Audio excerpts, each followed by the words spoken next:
안녕하세요, 메간입니다. 제가 포르투갈 카스카시스에서의 생활을 마감을 하고 암스테르담으로 다시 돌아오게 되었다고 말씀을 드린 이후로 제가 영상을 한 번도 업로드를 안 했었어요. 그간 정말 많은 일이 있었습니다. 그 중에서 가장 큰 일은 제가 엄마가 되었다는 거고요. 그 아기는 돌이 지났어요. 7월 중순에 이미 돌이 지난 13개월 아기가 있고요. 저희가 집이라고 부를 만한 곳을 못 찾았기 때문도 있었지만 가장 큰 이유 중에 하나가 바로 제가 임신을 해서였는데, 그 당시에 저는 임신 초기가 이미 끝난 상태였고 첫 임신인데다가 언어 장벽도 있었고 뭔가 거기에서 출산을 하기에는 제가 그렇게 편안한 느낌이 아니었던 것 같아요. 그래서 여러 병원을 전전하면서 의사 선생님을 찾다가 중기로 들어오면서 암스테르담으로 다시 가야겠다 결정을 내리고 돌아오게 된 거죠. 암스로 다시 돌아오고 나서 여기저기에 좀 저희 짐들이 흩어져 있었는데 그거 다시 다 먹고 언박싱하고 집 정리하고 아기 방도 준비하고 그러면서 굉장히 바빴는데 8월 말이었던 예정일보다 6주 빨리 아기가 나오게 됐어요. 네덜란드에서는 이제 임신을 하면 병원에 가는 게 아니라 미드와이프, 그러니까 한국어로 하면 산파 정도? 미드와이프 프랙티스를 가요. 내가 임신을 했다 싶으면 주변에 있는 내가 가고 싶은 midwife practice를 찾아가지고 그분들이 the whole pregnancy를 가이드를 해주세요. 정기 검진이라던가 이 전반적인 부분을 다 케어를 해주시는데, 만약에 의학적인 어텐션이 필요하다 하면 병원으로 리퍼를 해주거든요. 근데 제가 그런 케이스였어요. 임신이 잘 진행이 되고 있다가 30주에 갑자기 아기가 너무 작다는 걸 알게 된 거예요. 그래서 병원에 일주일에 거의 2-3번씩 그렇게 다녔던 것 같아요. 시간을 굉장히 많이 쏟았는데, 일단 아기가 작으니까 이유를 찾으려고 하겠죠. 왜냐면 이유를 찾아야지 그거에 대한 플랜을 세우니까. 별다른 이유가 없었어요. 여러 가지 검사를 정말 많이 했음에도 불구하고 알고 보니 아기는 그냥 건강하다. 그런데 그냥 작을 뿐이야.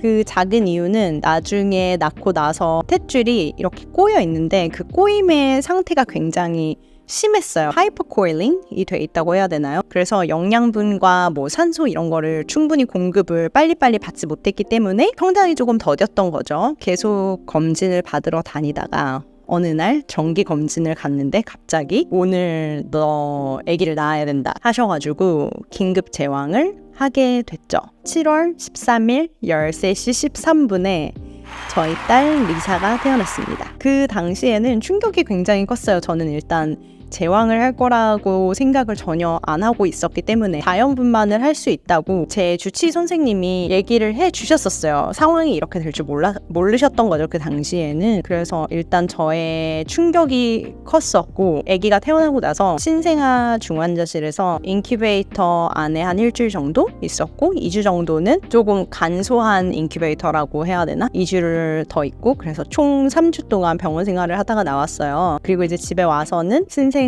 돌보면서 그렇게 열심히 육아하면서 지내다 보니까 벌써 이렇게 1년이 지났네요. 돌아보면 시간이 굉장히 빨리 지난 것 같은데 아기 때문에 굉장히 바쁘기도 했지만 제 파트너가 하는 사업이 잘 안 풀려가지고 좀 힘든 시간을 보내기도 했었죠. 지금은 이제 어느 정도 다시 안정 궤도에 올라온 상태고, 육아에 있어서도 아기가 이제 돌 지나고 나니까 신생아 육아에 비하면 제 생각으로는 좀 많이 편해진 것 같아요. 그간 유튜브를 완전히 쉬고 아예 들여다보지도 않았지만 생각은 하고 있었어요. On the back of my head. 다시 여유가 생기면 다시 유튜브를 픽업을 하고 싶다는 생각을 계속해서 하고 있었는데 그게 이렇게 늦게 될지는 저도 생각을 못했습니다.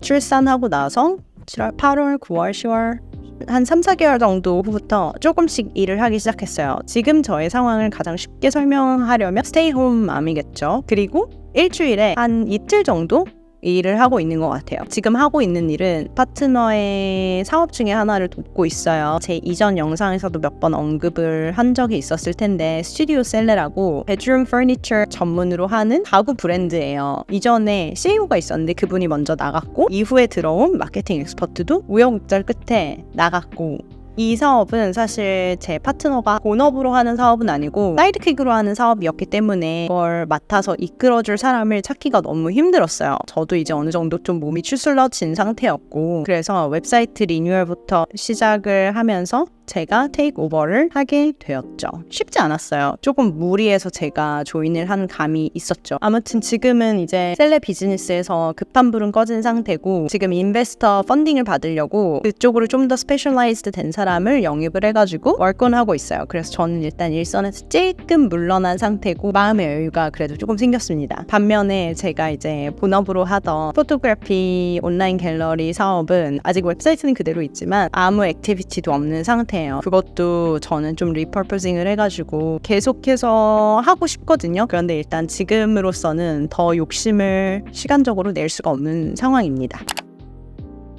다시 유튜브를 픽업하기로 이제 마음을 먹으면서 앞으로의 방향성에 대해서 생각을 좀 하게 됐어요. 제 채널에 뭐 영상이 그렇게 많은 건 아니지만 대부분 이제 해외 생활에 관한 것, 해외 취업에 관한 것 이런 것들을 좀 주로 올렸었는데 그 방향성은 그대로 가져가려고 합니다. 올해가 제가 암스테르담으로 온 지 딱 10주년이거든요. 그 경험에서 이제 우러나온 저만의 생각이라던가 느낀 점을 공유하는 창으로 이 채널을 활용할 생각이고요. 비록 포르투갈에서 살려고 했었던 그 시도는 실패로 돌아갔을지언정 네덜란드 하고 싶은 거는 아직 저와 제 파트너의 꿈이에요. 네덜란드에서는 여름에만 살고 겨울이 워낙 길고 추우니까 그때는 우리 남부 유럽이라던가 좀 날씨 좋은 데로 가서 살자, 이게 저희의 전반적인 방향이었거든요. 카스카이스는 not my cup of tea. 포르투갈 자체를 디스하는 것도 아니고 뭐 저는 아직 리스본은 개인적으로 굉장히 좋아요. 그런데 이제 저희는 가족을 좀 확장하는 단계에 있으니까 사실 시티에서 살고 싶진 않아요. 네덜란드에서는 아마 계속 암스 주변에 있을 것 같기 때문에 다른 곳에서 살 수 있다면 사실 도시가 아닌 좀 이지고잉한 suburban area 에 살고 싶은 게 저희의 꿈이에요. 좀 자연이 많이 녹아있는 그런 곳으로 가고 싶은데 카스카이스는 좋기는 하지만 I want somewhere that has more things going on. 그래서 지금 저희가 생각하고 있는 곳이 마요르카예요. 그런데 저는 아직 마요르카를 단 한 번도 가본 적이 없습니다.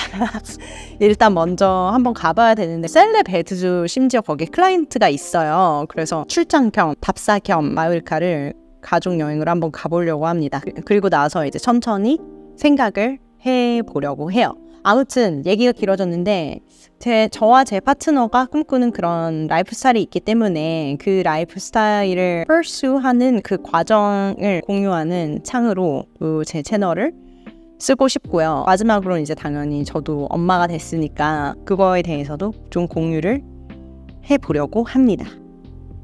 오늘 금요일인데요. 저는 이제 아기 잠 재워놓고 이렇게 오랜만에 영상 찍으면서 맥주하니까 꿀맛이네요. 얼마나 자주 올릴 수 있을지는 모르겠어요. 뭐 아무튼 제가 할 수 있는 한 최대한 노력을 해보겠습니다. 컨텐츠 자체에는 정성을 들이되 편집이라던가 이런 테크니컬한 부분에서 좀 힘을 뺀다면 그래도 2주에 한 번 정도는 올릴 수 있지 않을까 그런 생각을 해봅니다. 그러면 다음 영상에서 봐요, 여러분. 안녕.